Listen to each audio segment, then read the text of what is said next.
Shalom. Tak disebut hati bila tidak mengalami kerinduan terhadap sesuatu yang lebih baik, lebih mulia dibanding dengan yang telah diketahuinya sekarang.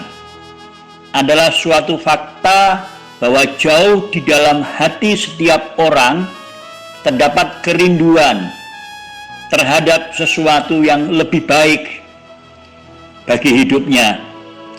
Kehidupan adalah proses menjadi yang terus-menerus berlangsung.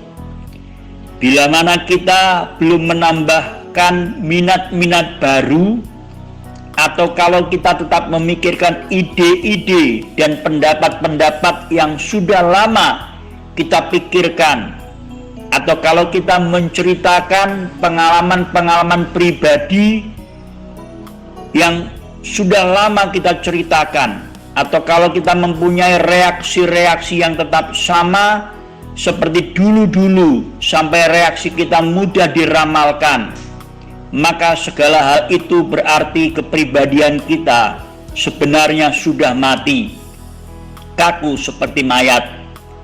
Beberapa orang merusak jiwanya tanpa menghadapi godaan yang besar atau penderitaan yang berat. Mereka hanya membiarkan jiwanya layu. Mereka membiarkan dirinya ditumpulkan oleh kegembiraan dan kekhawatiran serta selingan hidup lainnya. Minat, ide, impian, pengalaman yang sebelumnya demikian berarti bagi mereka di kala muda berubah menjadi suara yang tidak berarti. Sebab itu kami tidak tawar hati. Tetapi meskipun manusia lahiriah kami semakin merosot, namun manusia batiniah kami dibaharui dari hari ke sehari. 2 Korintus 4 ayat yang ke-16. Ayat di atas mengatakan bahwa lahiriah setiap orang akan semakin lemah, semakin merosot, tidak terkecuali gairah dan semangat yang dimilikinya.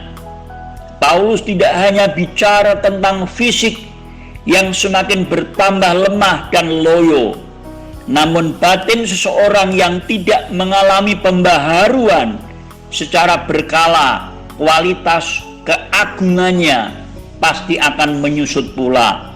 Seolah Paulus berkata, memang usiaku semakin bertambah, namun batinku juga semakin disegarkan setiap waktu oleh Roh Tuhan. Memang tubuhku mendekati akhir tanggal berlakunya, namun hatiku selalu dijadikan baru oleh Tuhan. Aku tidak muda lagi seperti dulu, tetapi hatiku terus-menerus muda, karena Tuhan terus menjamah dan mengubahnya. Sebenarnya semuanya itu merupakan suatu tantangan tentang apa yang bakal terjadi pada setiap orang yang memanggil kita agar menjalani hidup yang lebih utuh, berkarakter elok, menjadi pribadi yang terus berkembang, menikmati hidup yang lebih bermakna. Orang harus tetap berusaha agar batinnya terus muda, sehingga pada saat manusia luar makin menyusut, manusia batiniahnya terus-menerus diperbaharui.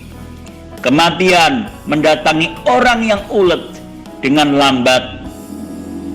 Pada masa tua pun mereka masih berbuah, menjadi gemuk dan segar. Mazmur 92 ayat yang ke-19. Hidup yang tidak berhenti menghasilkan buah. Mungkin kita bertanya, kapan berseminya? Atau memangnya tidak akan layu? Kehidupan orang benar adalah merupakan pohon yang produktif, karena yang bersangkutan membawa kekayaan kesuburan yang seterusnya dari Tuhan. Hidup ilahi senantiasa mengalir dalam hidupnya sehingga tidak pernah berhenti menghasilkan buah. Banyak orang berusaha menghentikan proses penuaan tetapi Tuhan menjanjikan masa tua yang tetap segar, mekar, dan kekar bila hidup kita sedang tertanam di pelataran rumah Tuhan, menjadi orang yang senantiasa percaya pada Tuhan dan menghidupi janji-janjinya. Dalam kasih-Nya, Evangelis Rudi Hartono Tan. Tuhan memberkati.